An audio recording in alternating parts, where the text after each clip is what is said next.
social intercourse. You should be especially careful when associating with one of your former friends or acquaintances not to sink to their level. Otherwise, you will lose yourself. If you are troubled by the idea that he'll think that I'm boring and won't treat me the way he used to, remember that everything comes at a price. It isn't possible to change your behavior and still be the same person you were before. So choose. Either retain the love of your old friends by reverting to your former self, or remain better than you once were and forfeit their affection. And if you choose the latter, stick to it from here on out. Don't give in to second thoughts, because no one who wavers will make progress.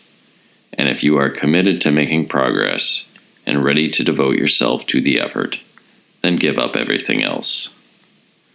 Otherwise, your ambivalence will only ensure that you don't make progress, and you won't even get to revisit the pleasures of the past. Formerly, when you were devoted to worthless pursuits, your friends found you congenial company. But you can't be a hit in both roles. To the extent that you cultivate one, you will fall short in the other. You can't seem as affable to your old cronies if you don't go out drinking with them as of old. So choose whether you want to be a charming drunk in their company or dull and sober on your own. You can't expect the same reception from the group you used to associate with if you don't go carousing with them regularly anymore. So again, you have a choice.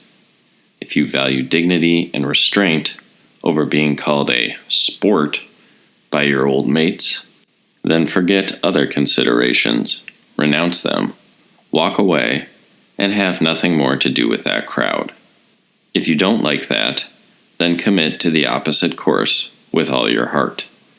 Join the louche set, become one of the degenerates, do as they do, and indulge your every impulse and desire.